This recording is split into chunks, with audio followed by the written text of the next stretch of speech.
Morning. Good morning.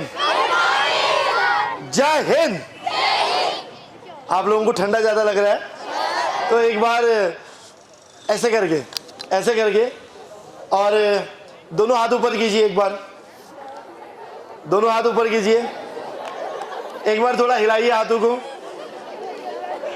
और एक बार दोबारा मालिश कीजिए फटाफट और एक बार अपने लिए जोरदार तालियां बजाइए। कहते हैं कि जो भरा नहीं है भाव से, जो भरा नहीं है भाव से बहती जिसमें रसधार नहीं, जो भरा नहीं है भाव से, अभी आपके पास ही आऊंगा, जो भरा नहीं है भाव से बहती जिसमें रसधार नहीं, वो हृदय नहीं वो पत्थर है जिसमें स्वदेश का प्यार नहीं। बुल्लावाला इंटर कॉलेज में आज से 5 साल पहले तब हमारा एक प्रोग्राम इसके उस साइड में आपके दाहिने साथ में हुआ था और चूंकि आज इस 2025 का लगभग हम समापन की ओर जा रहे हैं, यानी कि 2 दिन के बाद, और आज से 2-3 दिन के बाद हम नववर्ष में प्रारंभ करेंगे। तो मैं एक तो आपको आगामी नववर्ष की बहुत बहुत शुभकामनाएं भी देता हूं और हमारे जो बोर्ड के बच्चे हैं जिन्होंने अभी 12th के एग्ज़ाम देने हैं उनको भी शुभकामनाएं देता हूं। और आज के इस प्रोग्राम में, क्योंकि निश्चित रूप से आज का ये प्रोग्राम हमारे जितने भी यहाँ पर भैया बहन बैठे हैं उनको कहीं ना कहीं आगे बढ़ने के लिए प्रेरित करेगा, उनको आगे लीड करने का मौका देगा।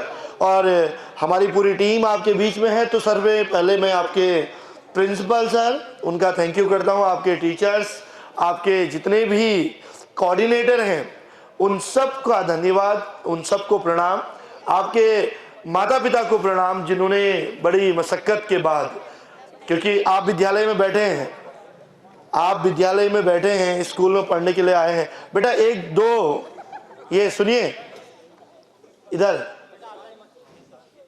मुझे आधा घंटा आप लोगों के बीच में बोलने के लिए मैं आया हूँ। मैं चाहता हूँ कि अगर आप मुझे टाइम देंगे तो मैं आपके साथ अच्छे से कन्वर्सेशन कर पाऊँगा। अगर आप बीच में टीका टिप्पणी करेंगे तो फिर मैं इस प्रोग्राम को यहीं बंद कर देता हूँ, क्योंकि ये जो प्रोग्राम है ये मेरा व्यक्तिगत नहीं है। ये जितनी बड़ी टीम यहाँ पर आई है ये इसलिए नहीं आई है कि हमें यहाँ पर आके आपको परेशान करना है। न इतना समय मेरे पास है, न इतना समय आपके पास है। आप भी अगर यहाँ पर पीरियड खाली करके बैठे हैं तो मैं चाहता हूँ कि आप उसकी इम्पोर्टेंस और उसकी गरिमा को समझिए। मैं आपके पास आऊँगा माइक लेके, हमारी पूरी मीडिया आपको लाइव दिखा रही है, लाखों बच्चे आपको देख रहे हैं, कहीं ऐसा संदेश न जाए कि यार वहाँ के बच्चों की सीरियसनेस कितनी है। मैं कुछ गंभीर मुद्दों पे बात करने के लिए आया हूँ और यहाँ पर कोई ऐसा बच्चा नहीं है जो 12 साल से ऊपर ना हो, यानी कि हर बच्चा अपने आप में गंभीर है। वो अपने शरीर के लिए गंभीर हो सकता है, अपने परिवार के लिए, वो राष्ट्र के लिए हो ना हो। मैं चाहता हूँ कि वो अपने लिए सीरियस हो, तो वो सीरियस टॉक करने के लिए मैं यहाँ पर आया हूँ। और हिंदी मीडियम के बच्चों के लिए मैं हमेशा, मेरे मन में एक भाव रहते हैं कि कहीं जाएं न जाएं, लेकिन हम ऐसे विद्यालयों में ज़रूर जाएं जहां पर बच्चा मिट्टी कंकड़ पत्थर में बैठ के भी आसमान में उड़ने का हौसला रखता है, जहां बच्चा अभाव में रह के भी राष्ट्र को एक नई दिशा देने का काम करता है। और हमारे पर्वतीय अंचलों में पढ़ने वाले बच्चे या शहरों में पढ़ने वाले बच्चे जो विशेष रूप से हिंदी मीडियम के अंदर हैं, उनके अंदर एक जज्बा होता है, उनके अंदर एक कैलिबर होता है। केवल उनको मोटिवेट करने की आवश्यकता होती है। कहा किसी अच्छे वक्ता ने कि कौन कहता है कि जमीन में बैठा हुआ बच्चा, कौन कहता है कि मिट्टी कंकड़ पत्थर में बैठने वाला बच्चा, अभाव में रहने वाला बच्चा आसमान में नहीं उड़ सकता। कौन कहता है कि पर्वतीय आंचलों में पढ़ने वाला बच्चा इतिहास नहीं लिख सकता। और कौन कहता है कि इस बुल्लावाला इंटर कॉलेज में पढ़ने वाला बच्चा इस राष्ट्र को एक नई दिशा नहीं दे सकता। केवल आवश्यकता होती है अपने मनोबल को बढ़ाने की। केवल आवश्यकता होती है कि जिस समय हम इस विद्यालय में बैठे हैं, हमारे माता पिता, कितने लोगों को अपने माता पिता से प्यार है, उनकी रिस्पेक्ट करते हैं, मुझे नहीं पता, लेकिन मुझे इतना तो पता है कि माता पिता अपने बच्चों के लिए, हम विद्यालय में 8 घंटा कितना पढ़ेंगे मुझे नहीं पता, आपको पता होगा, लेकिन इतना तो सत्य है कि हमारे घर के जो सदस्य हैं, हमारी जो माँ है, हमारे जो पिता हैं, कई के माँ बाप शहरों में काम कर रहे हैं, कोई सरकारी में है, कोई प्राइवेट में है, कोई लेबरी भी करता है, लेकिन आप समझिए कि जिस समय हम विद्यालय में 8 घंटे के लिए पढ़ने के लिए आते हैं, हम अपनी आत्मा से जानते हैं कि हम अपने लिए कितने सीरियस हैं, लेकिन हमारे माता पिता हमारे लिए सब कुछ करते हैं। और कोई भी व्यक्ति या आपके जो मित्र हैं इस समय आपको डिस्टर्ब कर रहे हैं, या जो आपके दोस्त आपको लगता है कि आपकी बहुत परम मित्र है, बहुत अच्छी दोस्त है, ये अगर आप एक बार क्लास में फेल हो जाएं, या भगवान न करे कभी आपके साथ कोई दुर्घटना घट जाए, भगवान न करे कल आप इस क्लास में ही रुक जाएं, ये कभी ये नहीं कहेंगे कि नहीं यार तू फेल हो गया तो मैं भी यहीं रुक जाती हूँ, अगली क्लास में मैं नहीं जाती हूँ। केवल एक माता पिता होते हैं जो अपने बच्चों का, केवल एक माँ होती है जो हमेशा, भले ही वो अपने जीवन को नष्ट कर दे, वो अपने लिए कुछ ना करे, वो इस दुनिया से चले जाए, लेकिन अपने बच्चों के लिए जीती है बेटा। तो जीवन में कुछ बातें आपने जरूर ध्यान रखना है कि सबसे पहले अगर हमें जीना है तो अपने माता पिता के बारे में सोचना है। जो अपने पेरेंट्स के लिए सीरियस नहीं है, जो अपने लिए सीरियस नहीं है, जो अपने माता पिता के बारे में नहीं सोच सकता, वो कभी किसी राष्ट्र का नहीं हो सकता, और जो अपने माँ बाप का नहीं हो सकता वो कभी किसी मित्र का नहीं हो सकता है। तो आज के टाइम पे 21वीं सदी में जब हम अनेक सोशल मीडिया से लेके एजुकेशन की बात कर रहे हैं, जब हम मिट्टी कंकड़ पत्थर में बैठ के भी आसमान में उड़ने की बात करते हैं, जब हम किन एज में जाके कोई एनडीए में, कोई पुलिस में, कोई आर्मी में, कोई गवर्नमेंट जॉब में, कोई प्राइवेट में जाके अपना कैरियर बनाने की बात करता है, हमारी युवा पीढ़ी, हमारा यूथ जिस तरह से अपने रास्ते से भटक रहा है, इस समाज को, इस राष्ट्र को, इस क्षेत्र को कौन बचाएगा? आप बताइए ना।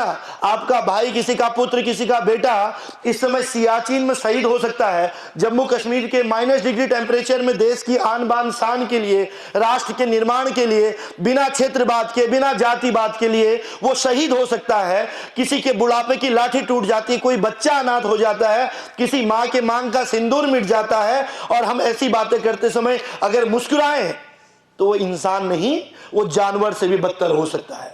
अगर जिस व्यक्ति के अंदर इंसानियत नहीं, जिस व्यक्ति के अंदर करुणा, दया नहीं, और जो व्यक्ति सुन नहीं सकता वो कभी श्रोता नहीं हो सकता, और जो अपने माँ बाप की बातों को अंगीकृत नहीं कर सकता वो राष्ट्र के निर्माण में कभी भूमिका नहीं निभा सकता।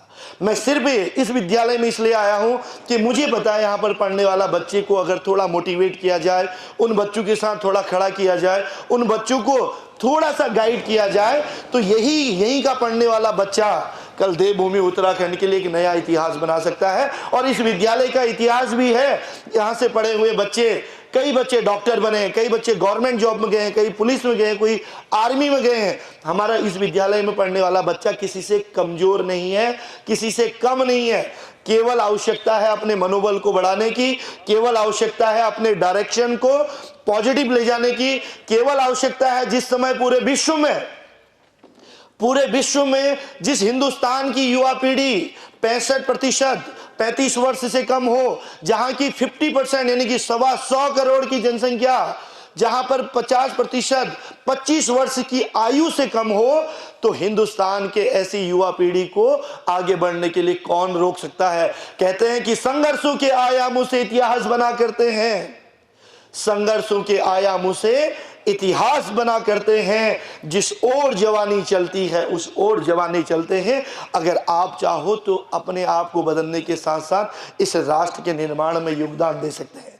आपको अभी ठंडा लग रहा होगा निश्चित रूप से, लेकिन ये भी तो मानिए ना कि जो इस समय चाइना बॉर्डर में, अगर आप कभी चमोली गए हैं तो बद्रीनाथ जी से आगे चाइना बॉर्डर है। अगर आप इधर धारचूला मुनस्यारी जाएंगे तो उधर आपका नेपाल, इधर उत्तरकाशी से आगे चाइना, यानी कि देवभूमि उत्तराखंड दो तरह से अंतरराष्ट्रीय राज्य भी है।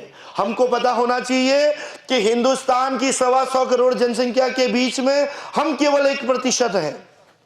अगर देवभूमि उत्तराखंड की आबादी 1.25 करोड़ है तो हर घर से, हर परिवार से, हर गांव से एक एक बच्चा देश की रक्षा के लिए, अखंड भारत के निर्माण के लिए, मातृभूमि की रक्षा के लिए अपनी शहादत देता है। इस डोईवाला क्षेत्र से आपने देखा होगा कितने बच्चे शहीद हुए हैं लास्ट ईयर, कितने बच्चे, कितने जवान, किसी का पिता, किसी का पुत्र, किसी का भाई अखंड भारत के निर्माण के लिए उसने अपनी शहादत दे दी। तो हम क्या इस विद्यालय में आके अपने आप को बदल भी नहीं सकते?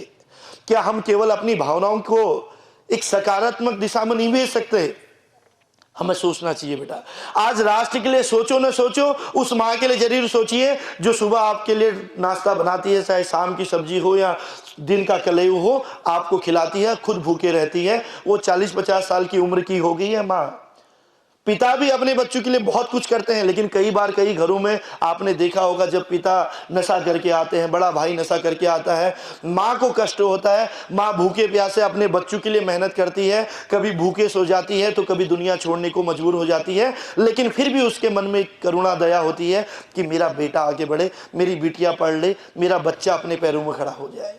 आप बताइए ना कि हम किस 21वीं सदी की बात कर रहे हैं। एक तरफ तो हमारी माँ है जिसने हमें जन्म दिया है, एक तरफ से वो माँ है जिसने हमें पाला पोछा है, एक ये धरती माँ है, एक भारत माँ है। लेकिन सबसे पहला कर्तव्य हमारा होना चाहिए, जननी जन्मभूमिश्च स्वर्गादपि गरीयसी की जो आह्वान है, माता भूमि पुत्र अहम पृथिव्या जैसे भाव हैं, वो तब आएंगे बेटा जब हम अपने माता पिता का सम्मान करेंगे। पिता भी अपने बच्चों के लिए सब कुछ करता है, कोई फौज में है, कोई लेबरी कर रहा है, कोई टीचिंग में है, कोई कहीं भी है, वो कितना ही गलत क्यों ना हो अपने बच्चों के लिए गलत नहीं होता है। हाँ, अगर वो नशे के आगोश में है, अगर वो नशे के आतंक रूपी जाल में फंसा है, तब उसे परिवार की भी चिंता नहीं होती है। तब परिवार की चिंता केवल एक महिला करती है जिसे कहते हैं माँ। और दुनिया में अगर ईश्वर ने कोई भगवान का प्रतिरूप भेजा है तो वो हमारी माँ होती है बेटा। और माँ के लिए तो हर व्यक्ति ममतामयी होता है। उसका बच्चा चाहता है कि मैं भी अपने माता पिता के जीते जी उनके लिए कुछ करूं, और वो माँ भी चाहती है कि मैं पढ़ा हूं या न पढ़ी हूं, मैं बड़ी हूं न बड़ी हूं, मेरी बीमारी से मैं लड़ लूंगी, लेकिन मेरा बेटा एक बार अपने पैरों में खड़ा हो जाए, मेरे बेटे की अच्छी संगत हो, मेरी बिटिया आगे बढ़े, ताकि कल जब बुढ़ापे में हमारे उनके सहारे की जरूरत हो तो वो हमारे बुढ़ापे की लाठी बने। ये कितना बड़ा दुर्भाग्य है बेटा। आप देखो ना, आज इतने ज्यादा अनाथालय खुल रहे हैं, इतने ज्यादा वृद्धाश्रम खुल रहे हैं, कई बच्चे तो ऐसे हैं अच्छा खासा पैसा कमा रहे हैं, विदेशों में जा रहे हैं अपनी दुनिया बसाने के लिए। जब 20, 22, 24 साल का होता है लड़का या लड़की, अपनी दुनिया बसाने के लिए अपने माँ बापों को घर से निकाल देते हैं। किस राष्ट्र की बात कर रहे हैं हम, किस इंसानों की बात कर रहे हैं। हमसे बेहतर तो जानवर भी अच्छे होते हैं बेटा, वो कम से कम अपने बच्चों का लालन पालन करते हैं। और एक जानवर, एक छोटा सा बच्चा भी अपनी माँ को पहचानता है। आज आप कभी ये डालनवाला में जाइएगा, आप इसी डोईवाला देहरादून में देखिएगा कि जिस माँ ने बचपन में भूखे प्यासे हमको पाला, जिस माँ ने खुद गीले में रह के हमें सूखे में रखा, कभी कढ़ाई में सब्जी बचना हो ना हो, कभी पेट भर खाना मिलता हो ना हो, क्योंकि जब हम लोग भोजन करते हैं, घर में मेहमान आते हैं, तो भाई कई बार ऐसा होता है कि माँ के लिए भोजन नहीं बचता है। हमें तो परवाह भी नहीं होती, हम गौर भी नहीं करते, लेकिन माँ पानी पी के सो जाती है, फिर एक नई ऊर्जा के साथ अपने बच्चों के लिए सुबह उठती है, तैयारी करती है। कैसी भी परिस्थितियाँ हो यार, वो माँ अपना सर्वोच्च देती है। लेकिन वही बच्चा बड़े होके अगर उन माँ बापों को घर से निकाल दे, वही बच्चा बड़े होके बुढ़ापे में जब उस माँ को ताकत की जरूरत थी उसको दर दर भटका दे, उस माँ को 2 जून की रोटी खाने के लिए लोगों के घरों में आंगनों में जाने के लिए मजबूर कर दे, और वही बच्चा अपनी ज़िंदगी को बचाने के लिए,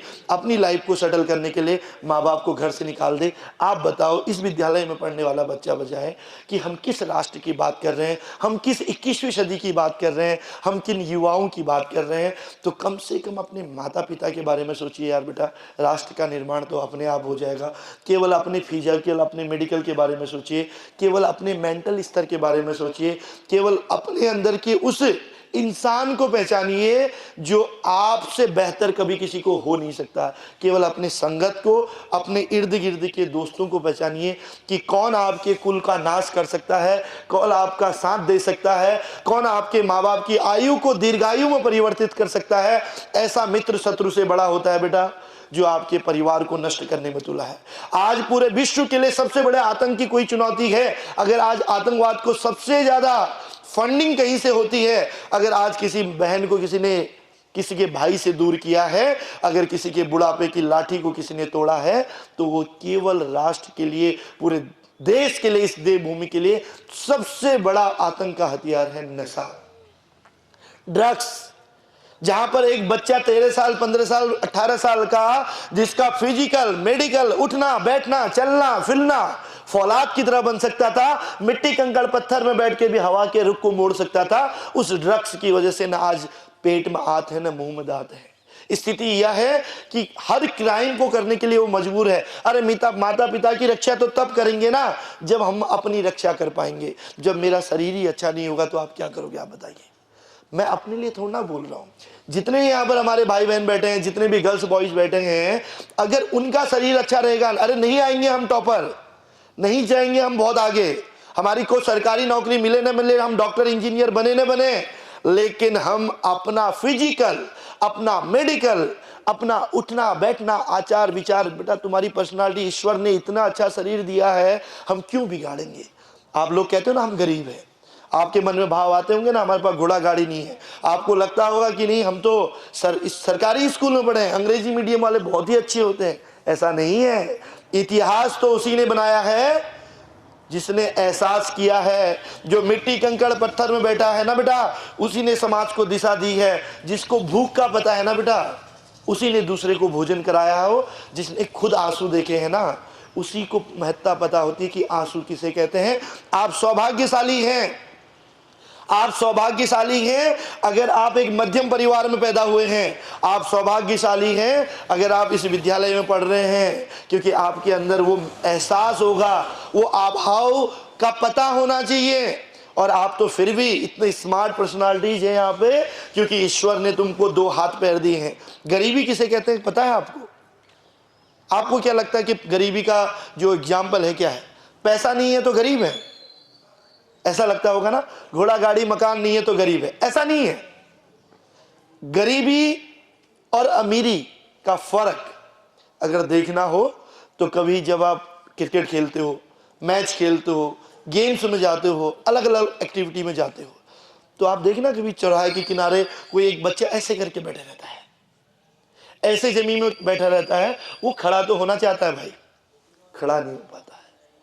जब आप चलते हो ना, 100 मीटर रोड पार करते हो, बाइक चलाते हो, हम टशन में छोटे छोटे बच्चों को दबा जाते हैं। कई बूढ़े लोग रास्ते में आते हैं, उनको टक्कर मार देते हैं। कई बार हम नशे में दूसरों को टशन दिखाने के लिए एक छोटी सी जान को दुनिया से जाने के लिए मजबूर कर देते हैं।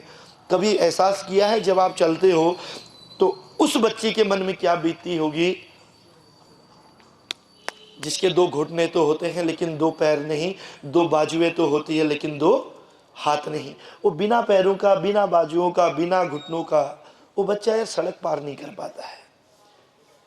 और ईश्वर ने हमको हाथ पैर दिए हैं। हम यहाँ नहीं, हम 7 समंदर पार जा सकते हैं। हम 10 किलोमीटर नहीं 10,000 किलोमीटर जा सकते हैं। हम मिट्टी कंकड़ पत्थर में बैठ के भी आसमान में उड़ सकते हैं, क्योंकि ईश्वर ने हमको सबसे बड़ी ताकत दी है।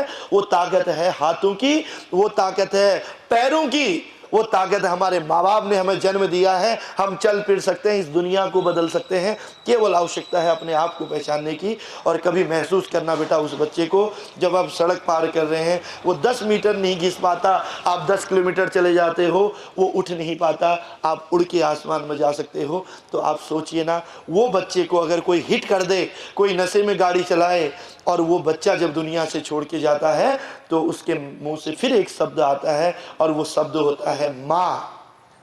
वो अपनी माँ को, क्योंकि बच्चा एक ऐसा होता है जन्म से लेकर मृत्यु तक सुख दुख में हमेशा एक शब्द मुंह से आता है, वो माँ का होता है।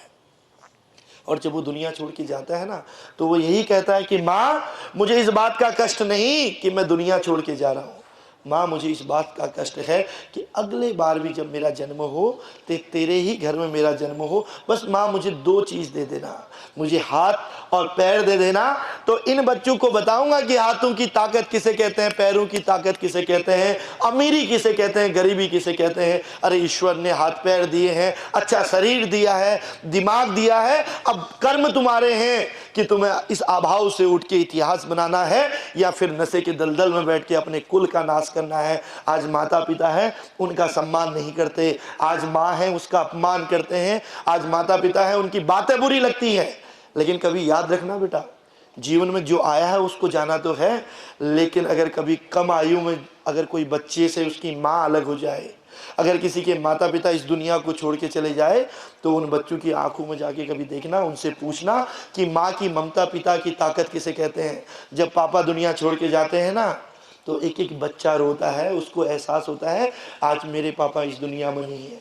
जब औरों के घरों में महफिलें जमती है, त्यौहार होते हैं ना, जब सबकी माँ आती है और एक बच्चा अकेले में खड़ा रहता है, तब उसे पता चलता है कि दोस्त तो हजारों हो जाएंगे, रिश्तेदार तो हजारों आ जाएंगे, लेकिन मेरी माँ नहीं है। वो जैसी भी थी लेकिन वो माँ थी। बेटा कभी उन बच्चों से पूछना कि माँ बाप की ताकत किसे कहते हैं, जिनके अपने माँ बाप नहीं होते।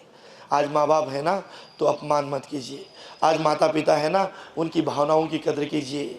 आज माँ बाप पिता है ना, उनके जीते जी कुछ बनिए। अगर आज माता पिता हो ना, राष्ट्र के लिए कुछ करो ना करो, अपने माँ बाप के लिए कीजिए।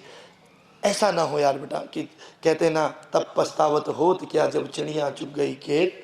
जब माता पिता चले जाएंगे तो उस दिन दुनिया में तब अपने आप को माफ़ नहीं कर पाओगे। तो इसलिए प्लीज़ किसी के लिए बदलो ना बदलो, अपने लिए बदलो, अपने पेरेंट्स के लिए बदलिए, अपने राष्ट्र के लिए बदलिए, अपना फिजिकल मेडिकल को अच्छा रखिए। माँ बाप को कुछ नहीं चाहिए बेटा, माँ बाप को तुम्हारा कोई सोना चांदी कुछ नहीं चाहिए। उनको केवल एक चीज़ चाहिए कि मेरा बेटा अपने पैरों में खड़ा हो जाए, मेरी बिटिया पढ़ ले, वो मुस्कुराते हुए आगे बढ़ ले, समाज में उसका नाम हो, मान मर्यादा हो, उसकी पद और प्रतिष्ठा हो, इतना ही चाहिए बस। और एक प्यार के बोल चाहिए कि माँ तुझे कोई दिक्कत तो नहीं है। केवल बुढ़ापे में चाहिए कि माँ तुझे मेरी आवश्यकता तो नहीं, क्योंकि उस समय आवश्यकता होती है बेटा। आप बुढ़ापे में अपने माता पिता का सहारा तब कर पाओगे जब आज आपका फिजिकल अच्छा होगा, आपकी संगत अच्छी होगी, आपके दोस्त अच्छे होंगे, आप अपने पैरों में खड़े होंगे। ललित जोशी का कुछ नहीं जाएगा। ललित जोशी के तो 5-6 कॉलेज चल रहे हैं। मैं ऑलरेडी अपने माता पिता को अपने साथ रख रहा हूँ। मुझे यहाँ आने की ज़रूरत भी नहीं थी ठंड में। मेरे वहाँ पर 2500 बच्चा पढ़ रहा है। मुझे पूरे प्रदेश के 95 ब्लॉक में जाने की ज़रूरत नहीं थी। 15 साल से अगर सजग इंडिया के माध्यम से अपने उत्तराखंड के बच्चों को जगाने का काम कर रहा हूँ, सजग करने का काम कर रहा हूँ, तो एक ही पीड़ा है यार कि मेरे उत्तराखंड का बच्चा इस नशे रूपी आतंक से बचे। आज जिस तरह से ये सूखा नशा, स्मैक, ड्रग्स, आपने देखा होगा आपके इर्द गिर्द कितने दोस्त बर्बाद हो गए हैं, कितनों के घर के चूल्हे बुझ गए हैं, कितनों के पिता दुनिया छोड़ के चले गए हैं, कितनों ने अपने भाई को खो दिया है। फिर एक ही इंसान रोता है, वो माँ है। कम से कम अपनी माँ के लिए, दूसरे की माँ के लिए, अपने परिवार के लिए अपने आप को बदलो यार बेटा। कोई बदले न बदले, कोई दोस्त सुधरे न सुधरे, अपने आप को बचा लो। हम इस क्षेत्र को बचा लेंगे जिस दिन इस क्षेत्र का बच्चे ने संकल्प ले लिया कि हम व्यसन नहीं करेंगे। मत बनो डॉक्टर इंजीनियर, ना हो बिजनेस। जो व्यक्ति के अंदर इमोशन होंगे, जिसके अंदर करुणा दया होगी, जिसके अंदर इंसानियत होगी, वो इंसान बन जाएगा। और व्यक्ति अगर इंसान बन गया तो उसको आगे बढ़ने से कोई रोक नहीं सकता। केवल अपने आप को पहचानिए, अपने परिवार को पहचानिए, उस दर्द को पहचानिए जिसका बच्चा अभी त्योहार से पहले शहीद हुआ है। आप समझिए कि क्या बीतती होगी आतंकवादियों को जब फंडिंग होती है ड्रग्स से। हमें तो लगता है कि शहीद हो गया एक का परिवार, लेकिन एक का परिवार शहीद नहीं होता है बेटा। किसी के मांग का सिंदूर मिट जाता है, किसी का छोटा सा बच्चा अनाथ हो जाता है, किसी की बहन जो कल तक अपने पिता के इंतजार में खड़ी थी, वो बच्चा जो अपने पिता को गले लगाना चाहता था, आज उसकी शहादत घर में आती है बेटा। जब बूढ़े कानों में ये आवाज़ जाती है ना रात को 12 बजे कि तुम्हारा बेटा शहीद हो गया, जब माँ के कानों में जाती है ना, 70 साल की माँ को पता चलता है कि उसका बेटा शहीद हो गया, जब एक 7 साल 8 साल 10 साल के बेटे और बिटिया को पता चलता है ना उसका पिता शहीद हो गया, आप मानो न मानो उनके घर में तो अंधियारा आ जाता है बेटा। जो माँ कल तक दुल्हनों की तरह सजी थी वो आज बेहोश सी पड़ी थी, और जो दादा दादी अपने पिता की, अपने पुत्र की ताकत के साथ चलते थे, आज वो बेहोश से धरा में पड़े रहते हैं। और जब उन छोटे छोटे बच्चों को अभी पता भी नहीं है कि सुबह होके जब घर में भीड़ लगती है ना बेटा, तिरंगे से लिपटी हुई एक लाश आती है, तो उन बच्चों को तो पता भी नहीं होता ये कौन है, शहादत किसे कहते हैं। लेकिन जब वो तिरंगे से लिपटी हुई इस लाश पे जाते हैं तो उन्हें एहसास होता है, अरे यार ये तो हमारे पिता हैं। और वो अपने पिता के गले लग के रोते हैं। उनको एहसास होता है कि उनके पिता अब लौट के नहीं आएंगे। तो कभी भी माँ बाप के रहते हुए अगर उनका अपमान करोगे तो फिर एक जीवन में कभी न कभी ये मन में भाव आएंगे कि नहीं यार हमसे गलती हुई। तो वक्त है, जागिए, वक्त है हिंदुस्तान के लिए, राष्ट्र के निर्माण के लिए, अपने दीर्घायु के लिए। इस नशे रूपी आतंक से दूर रहिए। जीना है तो अपने माँ बाप के लिए जीना सीखिए बेटा। तो मैं तो केवल इतना ही जगाने के लिए आया हूँ बाकी आप डॉक्टर, इंजीनियर, पुलिस, एक अच्छे बिजनेसमैन, एक वक्ता प्रवक्ता बन ही जाएंगे, लेकिन सबसे पहले अपने आप को बचाइए। तो अपनी वाणी को विराम देते हुए केवल इतना कहूंगा कि हो गई है पीर पर्वत सी पिघलनी चाहिए, हो गई है पीर पर्वत सी पिघलनी चाहिए, इस बुल्ला वाला इंटर कॉलेज से एक गंगा निकलनी चाहिए, मेरे सीने में न सही तेरे सीने में सही, हो कहीं भी आग लेकिन आग जलनी चाहिए। इस क्षेत्र को कम से कम अपने परिवार को इस नशे के राक्षस से बचाने के लिए एक गंगा निकलनी चाहिए, मेरे सीने में न सही तेरे सीने में सही, हो कहीं भी आग लेकिन आग जलनी चाहिए। Thank you, thank you, thank you. जय हिंद, जय भारत, जय देवभूमि।